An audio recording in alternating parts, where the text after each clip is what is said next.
बना था।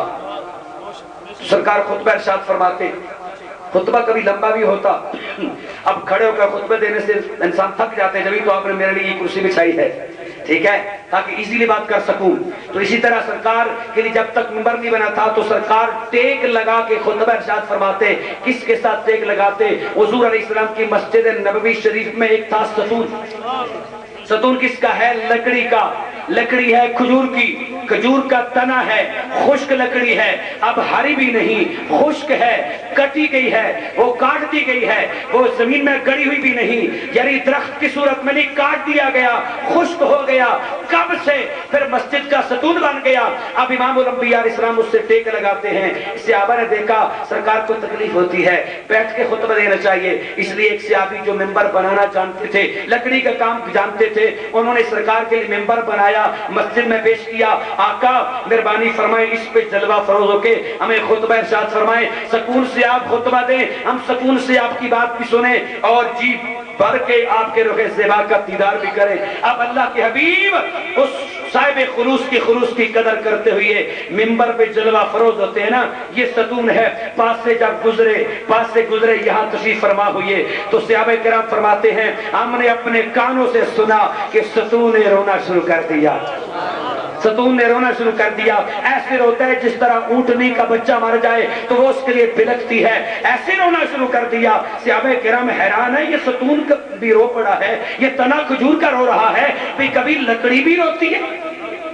कभी लकड़ी को भी आपने रोते हुए देखा है, सुना है? भाई लकड़ी बेजान है, फिर रोई कैसे? ना आंखें हैं, ना जुबान है, सिस्कियां कैसे भरी बगैर जुबान के, और फिर आंसू कैसे बह पड़े हैं बगैर आंखों के? ये रोना जो है इसके लिए तो फिर आंसू भी चाहिए, आंख भी चाहिए, जुबान भी चाहिए। तो ये कैसी लकड़ी है, बगैर जुबान के रो भी रही है, बगैर आंखों के आंसू भी बहा रही है, बिलक रही है, आहें ले रही है, सिस्कियां ले रही है। इमाम अंबिया अलैहिस्सलाम फरमाते हैं उस लकड़ी को फरमाया लकड़ी क्यों रो रही है? जवाब में अर्ज करती है मेरे पास से गुजरे मेरा हाथ तक न पूछा, मेरे पास से गुजरे मेरा हाथ तक न पूछा। आका कभी वो करम नवाजियां कि बाकी सतून छोड़ के मुझसे टेक लगाते थे। खुतबा इरशाद फरमाते इधर आपका जिस्म नबुव्वत होता, इधर जुबान नबुव्वत होती, इधर कलाम इलाही होता, अल्लाह का जिक्र होता, दौरे मजे थे।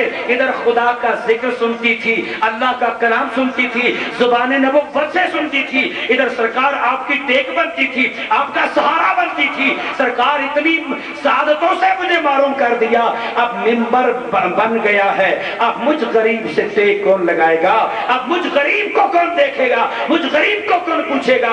इमाम अंबिया अलैहिस्सलाम बड़े लचपाल नबी हैं, सरकार ने उस लकड़ी के लिए अपना मिंबर छोड़ दिया।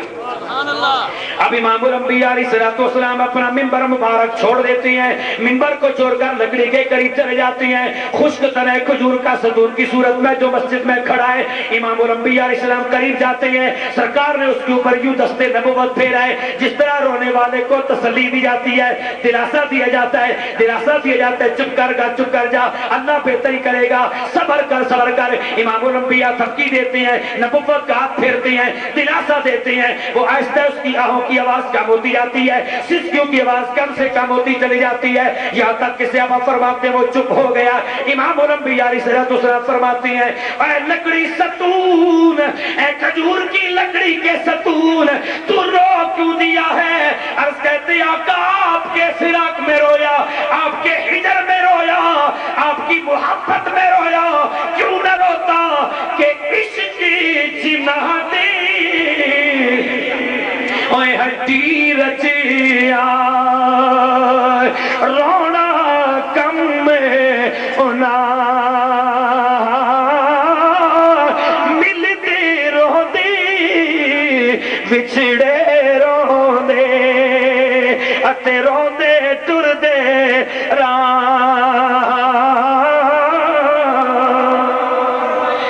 करीम अलैहिस्सलाम की बारगाह में अर्ज करते हैं आका आपके फिराक में रो दिया। इमाम अंबिया अलैहिस्सलाम इरशाद फरमाते हैं क्या तू ये चाहता है कि तुझे हरा भरा कर दिया जाए, तुझे वापस अपनी जगह पे लौटा दिया जाए, तुझे फिर वो शबाब मिल जाए, फिर तू हरा भरा हो जाए, तेरे साथ पत्ते लग जाए और फिर तेरे साथ फल लग जाए, दुनिया तेरा फल खाए, तेरे साए में बैठे? क्या वो फिर पहले वाला शबाब चाहता है, वो जवानी चाहता है, پوزیشن میں جانا چاہتا ہے یا کہ تو پھر جنت میں جانا چاہتا ہے کہ اللہ کے نبی تیرا پھل گائیں، صالحین تیرا پھل گائیں، شہداء تیرا پھل گائیں، اولیاء تیرا پھل گائیں، انبیاء تیرا پھل گائیں؟ تو وہ ستون کہنے لگا، لکڑی کا ستون کہتے یا کہا مہربانی فرمائے میں دنیا میں نہیں جانا چاہتا، مجھے اپنے قدموں میں دفن فرمائے کہ میں جنت کا درخت بننا چاہتا ہوں۔ اب امام الانبیاء علیہ السلام نے فرمایا یہ جنت میں جانا چاہتا ہے، اسے میرے منبر کے نیچے جو ہے دفن کر دیا جائے۔ اب درخت کہتا ہے مجھے جنت میں جانا ہے، سرکار اپنے قدموں کے نیچے اسے دفن کر رہی ہے۔ دنیا کو بتا دیا لوگوں جنت جسے تم کہتے ہو وہ آمنہ کے لال کے قدموں کے نیچے ہے۔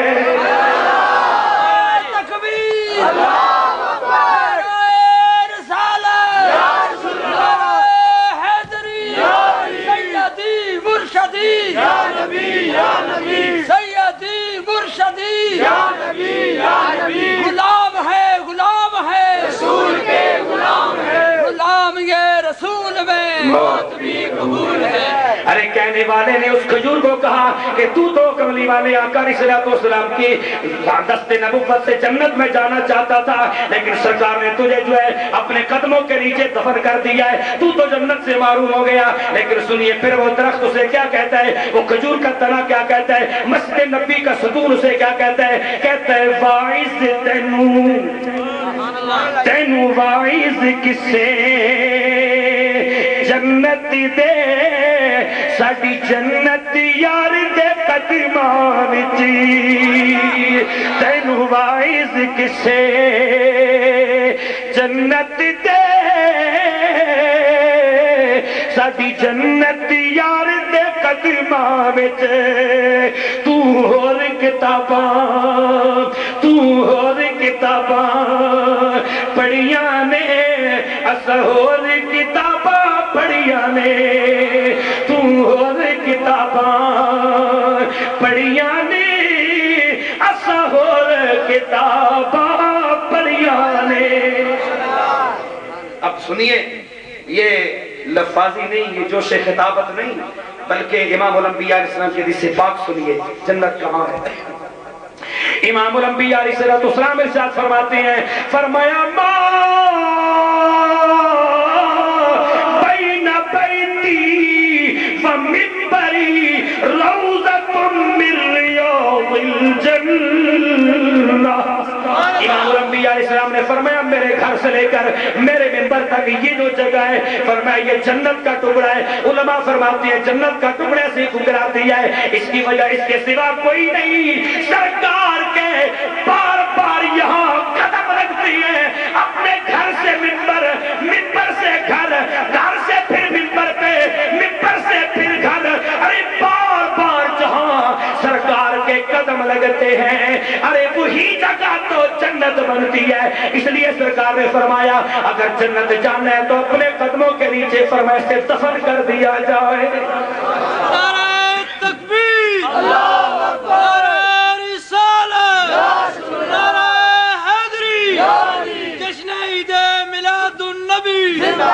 میں نے کیا کہا تھا کہ درخت بے جان ہے، اور پھر وہ جو کٹ گیا خشک لکڑی ہے، ستون بن گیا، اب پھر وہ تو بے جان ہی ہے، لیکن اس بے جان میں جان کیسی آئی؟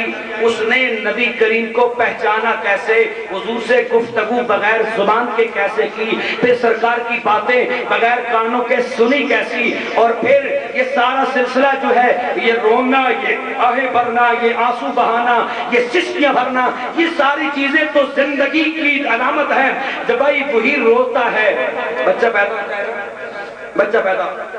تو پھر اس کی زندگی اور اس کی موت کے بارے سے پہچان اسی بات میں ہوتی ہے، اگر پیدا ہوتے ہی چیخ مارے روئے تو لوگ کہتے ہیں کہ یہ زندہ ہے، یہ اس کی زندگی کی علامت ہے، اگر نہ روئے چیخ نہ مارے تو یہ اس بات کی علامت ہے کہ دنیا میں آنے والا مردہ ہے۔ یہ چیخنا، یہ چلانا اس کی زندگی کی علامت ہے، تو پھر یہ لکڑی جو ہے یہ اس کی بھی زندگی ماننا پڑے گی، رو رہا ہے، آہیں بھر رہا ہے، سسکیاں لے رہا ہے، آنسو بہا رہا ہے، حضور سے گفتگو کر رہا ہے، سوال و جواب ہو رہے ہیں، یہ زندگی کی علامت ہے۔ ارے وہ نبی جو بے جان لگ लकड़ी के साथ देख लगाए तो वो पे जान, लकड़ी में भी जान आ जाती है, वो मुर्दा नहीं रहती, उसे जिंदगी मिल जाती है। तो उस नबी के अपनी जात के बारे में क्या ख्याल है कि नबी खुद जिंदा नहीं?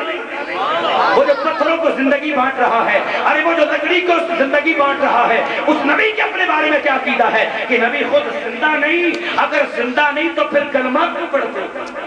ला इलाहा इल्लल्लाह मुहम्मदुर रसूलुल्लाह, मुहम्मद अल्लाह के रसूल हैं। फिर यूं कहा करो ना कि मुहम्मद अल्लाह के रसूल थे।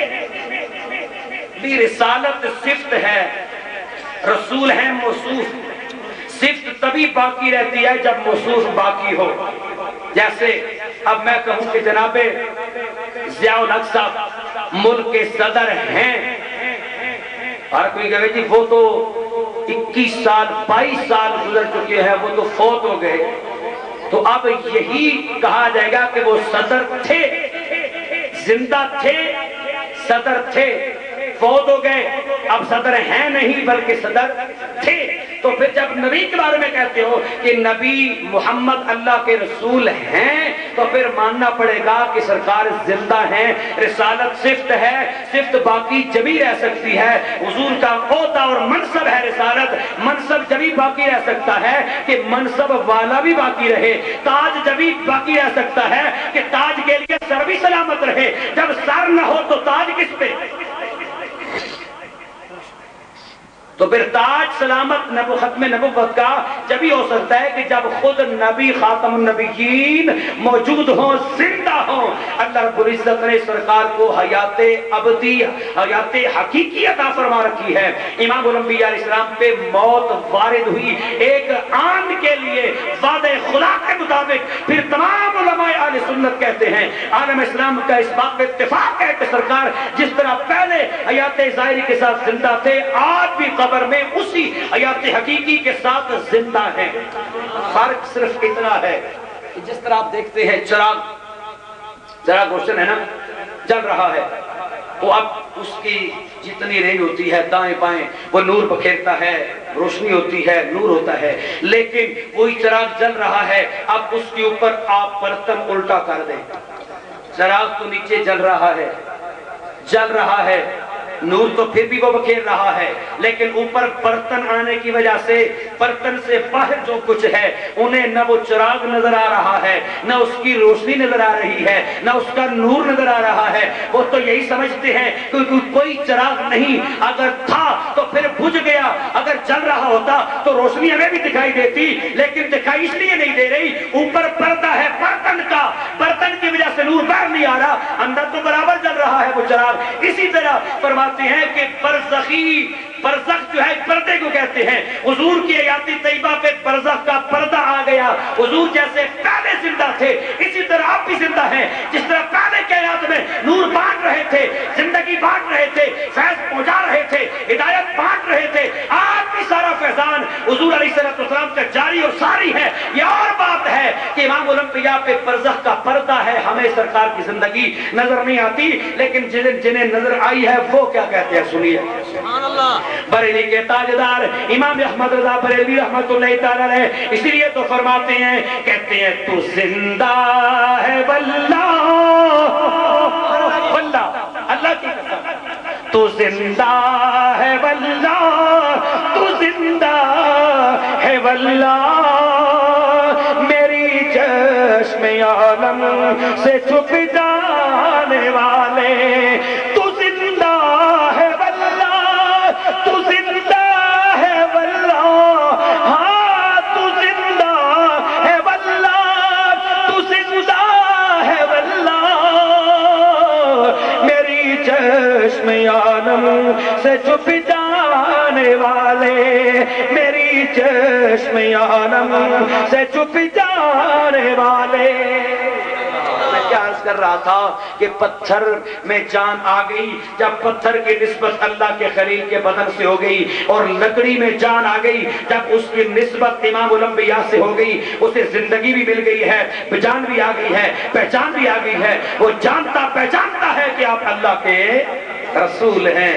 अरे हुजूर के बदन के साथ मस होना ये तो बहुत बड़ी बात है। ईमान अफरोज बात सुनिए,